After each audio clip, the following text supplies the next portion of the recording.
ನಮಸ್ತೆ ಎಲ್ಲರಿಗೂ. ಇವತ್ತು ಸ್ವಲ್ಪ ಗಾರ್ಡನ್ ಅಪ್ಡೇಟಲ್ಲಿ ದಾಸವಾಳದ ಗಿಡಗಳನ್ನ ನಾವು ಅಪ್ಡೇಟ್ ಕೊಡ್ತಾಯಿದ್ದೀನಿ. ದಾಸವಾಳ ಗಿಡ ಯಾವ ಥರ ಇದ್ದಾವೆ, ಆದಮೇಲೆ ದಾಸವಾಳದ ಗಿಡದ ಬಗ್ಗೆನೇ ಸ್ವಲ್ಪ ಜಾಸ್ತಿ ಹೇಳ್ತೀನಿ. ವಿಡಿಯೋ ಪೂರ್ತಿ ನೋಡಿ ಸಪೋರ್ಟ್ ಮಾಡಿ.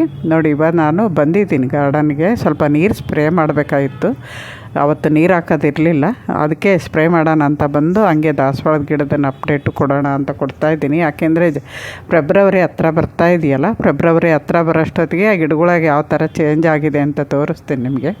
ವಿಡಿಯೋ ಪೂರ್ತಿ ನೋಡಿ, ಇಲ್ಲಾಂದರೆ ನಿಮಗೆ ಸ್ಕಿಪ್ ಮಾಡಿ ನೋಡಿದರೆ ನಾನು ಹೇಳೋದು ಏನೂ ಗೊತ್ತಾಗಲ್ಲ. ಮಧ್ಯ ನನಗೇನು ಗೊತ್ತಾಗಿರುತ್ತೋ ಆ ಟಿಪ್ಸು ಹೇಳ್ಕೊಂಡು ಬರ್ತಾಯಿದ್ದೀನಿ, ಅದರಿಂದ ಸ್ಕಿಪ್ ಮಾಡಬೇಡಿ ಅಂತ ಹೇಳೋದು.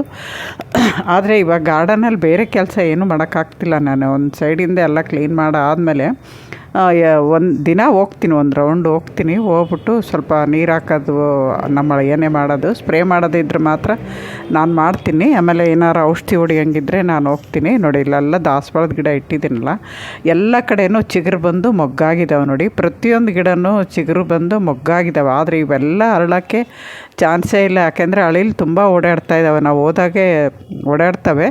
ಇದಕ್ಕೇನು ಮಾಡೋದು ಅಂತ ನೋಡ್ತೀನಿ. ಯಾಕೆಂದರೆ ಒಂದು 4 ಹೂವು ಆದರೂ ಸಿಗಲಿ ಅನ್ನೋ ಆಸೆ ಇದೆ ನನಗೆ.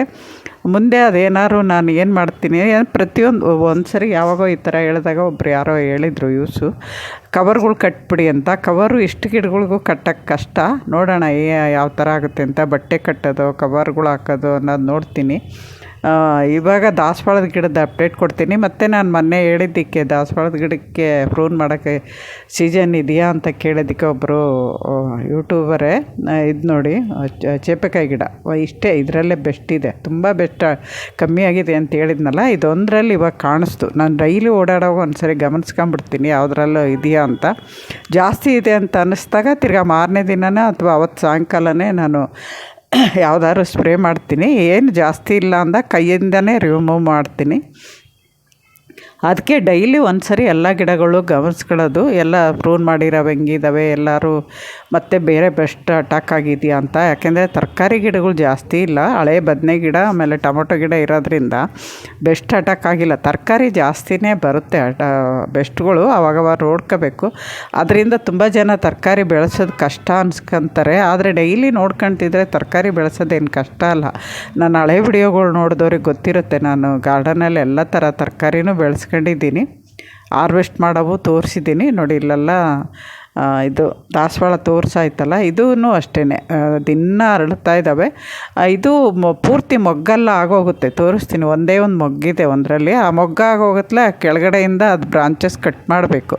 ಅಂದರೆ ಈ ಥರ ಬಂಚ್ ಬಂದಿದೆಯಲ್ಲ, ಗೊಂಚಲು ಥರ, ಅಲ್ಲಿ ಕಟ್ ಮಾಡಿಬಿಟ್ರೆ ಕೆಳಗಡೆಯಿಂದ ಮತ್ತೆ ಹೊಸ ಸ್ಟೆಮ್ ಬಂದುಬಿಟ್ಟು ಮತ್ತೆ ಹೂವು ಬಿಡ್ತಾನೆ ಇರುತ್ತೆ. ಅದು ಎಷ್ಟು ದಿನ ಬಿಡುತ್ತೆ ಅಂತ ಗೊತ್ತಿಲ್ಲ. ನಾನು ಬಂದಾಗಿಂದ ಸುಮಾರು 2 ತಿಂಗಳಾಗ್ತಾ ಬಂತಲ್ವ, 2 ತಿಂಗಳಿಂದನೂ ಅದು ಹೂವು ಬಿಡ್ತಾನೇ ಇದೆ.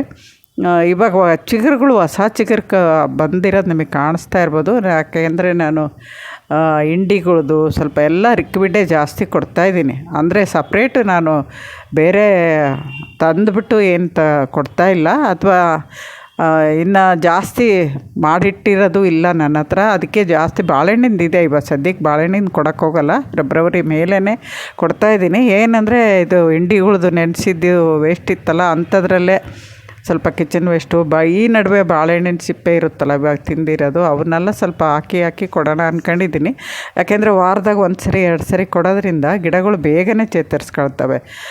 ಆ ಥರ ಮಾಡ್ಬೋದು. ಯಾಕೆಂದರೆ ಕಿಚನ್ ವೇಸ್ಟ್, ಇವಾಗ ನಾನು ಕಿಚನ್ ವೇಸ್ಟು ಗೊಬ್ಬರ ಮಾಡೋಕ್ಕೆ ಹಾಕೋಕ್ಕಾಗ್ತಿಲ್ಲಲ್ಲ, ಫುಲ್ಲಾಗಿದ್ದಾವೆ ಅಂತ ಹೇಳಿದೆ. ಅದನ್ನೇ 1-2 ದಿನ ನಾನು ನೀರಲ್ಲಿ ನೆನೆಸ್ಬಿಟ್ಟು ಸೋಸ್ಬಿಟ್ಟು ಕೊಡೋದು, ಈ ಥರ ಮಾಡ್ತಾಯಿರ್ತೀನಿ. ನಾನು ಮಾಡೋವಾಗ ಅದನ್ನೆಲ್ಲ ನಿಮ್ಮ ಜೊತೆ ಶೇರ್ ಮಾಡ್ತಿದ್ದೀನಿ. ನೋಡಿ, ಚಿಕ್ಕ ದೊಡ್ಡವು ಎಲ್ಲವೂ ದಾಸವಾಳದ ಗಿಡದಲ್ಲಿ ಹೊಸ ಚಿಗುರು ಬರ್ತಾ ಇದ್ದಾವೆ. ಒಂದೊಂದರಲ್ಲಿ ಚಿಕ್ಕ ಪಾಟಲ್ಲಿ ಇಟ್ಟಿರೋಕ್ಕೂ ಮೊಗ್ಗು ಬಂದಿದ್ದಾವೆ. ಆ ಮೊಗ್ಗು ತಿರ್ಗಾ ಮಾರನೇ ದಿನ ಸ್ವಲ್ಪ ಕಲರ್ ಹಂಗೆ ಆದ ತಕ್ಷಣ ದಪ್ಪ ಕಡ್ದಾಕಿರ್ತವೆ. ಅದರಿಂದ ಒಂದೊಂದು ಸರಿ ಬೇಜಾರಾಗುತ್ತೆ. ನೋಡಿ, ಇಷ್ಟು ದಪ್ಪ ಆಗಿರುತ್ತೆ, ಇದರಲ್ಲಿ ಯಾವ ಹೂವು ಆಗುತ್ತೆ ಅಂತ ನೋಡೋಷ್ಟರೊಳಗೆ ತಿರ್ಗಾ ಮಾರನೇ ದಿನ ಕಡ್ದಾಕಿರುತ್ತೆ. ಇನ್ನೊಂದು ನಾಟಿ ಹೂವು ಅಷ್ಟೇ, ಹೈಬ್ರಿಡ್ಡು ಅಷ್ಟೇ, ಈ ಥರ ಆಗಿದೆ ನನಗೆ. ಅದಕ್ಕೆ ಯಾವ ಗಿಡ ಹೋಗಿದ್ದಾವೆ ಅಂತ ಇನ್ನೂ ಇವತ್ತಿನವರೆಗೂ ಗೊತ್ತಿಲ್ಲ. ಒಂದು 3-4 ದಾಸವಾಳ ಹೋಯ್ತು ಅಂತ ಹೇಳಿದ್ನಲ್ಲ, ಅದು ಗೊತ್ತಿಲ್ಲ. ಆಮೇಲೆ ಗುಲಾಬಿ ಗಿಡದಲ್ಲೂ 1-2 ಹೋಗಿದೆ ಅಂತ ಅಂದ್ಕೊಂಡಿದ್ನಲ್ಲ, ಅವು ಯಾವ ಅಂತ ಗೊತ್ತಿಲ್ಲ. ಅದರಲ್ಲಿ ಅರಳಿರೋವು ಡಬಲ್ ಕಲರ್ ಒಂದು, ಆಮೇಲೆ ರೆಡ್ ಒಂದು, ಮಿಲ್ಕ್ ಕಲರ್ ಒಂದು ಇಷ್ಟು ಅರಳಿದ್ದಾವೆ ಗುಲಾಬಿ ಗಿಡದಲ್ಲಿ. ಇನ್ನು ಮಿಕ್ಕಿದ್ದು ಬೇರೆ ಬೇರೆ ಕಲರೆಲ್ಲ ಇತ್ತು, ಎಲ್ಲೋ ಇತ್ತು, ಆಮೇಲೆ ರೆಡ್ ಇತ್ತು, ಪಿಂಕ್ ಇತ್ತು. ಅವೆಲ್ಲ ನೋಡಬೇಕು, ನೋಡಿ ಹೂವು ಅರಳಿದಾಗ ನಮಗೆ ಗಿಡ ಇದೆ ಅಂತ ಗೊತ್ತಾಗುತ್ತೆ.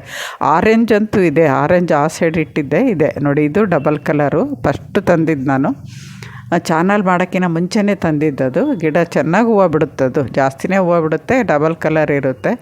ಇಲ್ಲಿ ನಾನು ಸ್ವಲ್ಪ ಎಲೆಗಳು ಅವಾಗವಾಗ ನೋಡ್ಬಿಟ್ಟು ಯಾವ್ದಾದ್ರು ಬೆಸ್ಟ್ ಅಟ್ಯಾಕ್ ಆಗಿದ್ದರೆ ತಕ್ಷಣ ಕೈಯಿಂದ ರಿಮೂವ್ ಮಾಡ್ತಾಯಿದ್ದೀನಿ. ಚೆನ್ನಾಗಿ ಇದಾಗ್ತಾಯಿದ್ದಾವೆ, ಸಾಮಂತಿಗೆಗಳು ಚೆನ್ನಾಗಿದ್ದಾವೆ, ಮತ್ತು ಎಲೆಗಳೆಲ್ಲ ಫುಲ್ ಬಂದುಬಿಟ್ಟಿದ್ದಾವೆ.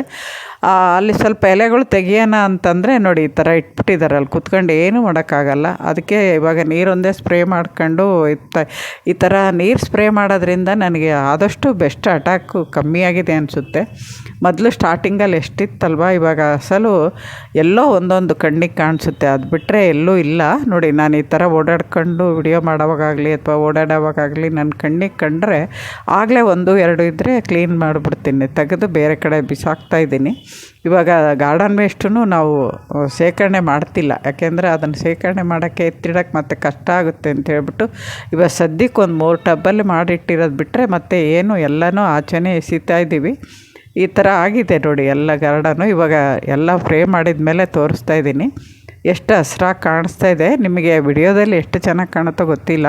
ಇಲ್ಲಿ ಮಾತ್ರ ತುಂಬ ಹಸ್ರಾಗಿ ತುಂಬ ಚೆನ್ನಾಗಿರುತ್ತೆ. ಮಧ್ಯಾಹ್ನದವರೆಗೂ ಹಂಗಿರುತ್ತೆ, ಮಧ್ಯಾಹ್ನದ ಮೇಲೆ ಕೆಲಸ ಮಾಡ್ತಾರಲ್ವ ಮತ್ತೆ ಧೂಳಾಗುತ್ತೆ, ಈ ಥರ ಆಗ್ತಾನೇ ಇದೆ. ಇನ್ನು ಕೆಲಸ ಮುಗಿಯೋವರೆಗೂ ಇದೇ ಕೆಲಸ, ದಿನ ಸ್ಪ್ರೇ ಮಾಡ್ತಾ ಇರಬೇಕು. ಆದಷ್ಟು ನಾವು ಕೆಲಸ ಇಲ್ಲದಾಗ ನಾವು ಮಾಮೂಲಿ ಗಾರ್ಡನ್ ಮಾಡೋರು ಕೂಡ ನೀವು ವಾರಕ್ಕೊಂದು ಸರಿ 2 ಸರಿ ಸ್ಪ್ರೇ ಮಾಡೋದ್ರಿಂದ ಎಲೆಗಳ ಮೇಲೆ ಇರೋ ಧೂಳೆಲ್ಲ ಹೋಗ್ಬಿಟ್ಟು ತುಂಬ ಹೆಲ್ದಿಯಾಗಿ ಕಾಣಿಸ್ತವೆ. ಆಮೇಲೆ ನೀರು 2 ದಿನಕ್ಕೆ 3 ದಿನಕ್ಕೆ ಒಂದು ಸರಿ ನೀರು ಬೀಳೋದ್ರಿಂದ ಅಲ್ಲಿ ಬೆಸ್ಟು ಮನೆ ಮಾಡೋಕ್ಕಾಗಲ್ಲ. ಅಂದರೆ ನೀರು ಸ್ಪ್ರೇ ಮಾಡುವಾಗ ಕೆಳಗಡೆಯಿಂದನೂ ಮಾಡಬೇಕು, ಸ್ವಲ್ಪ ಕೈಯಿಂದ ಅಂದು. ನಮಸ್ತೆ.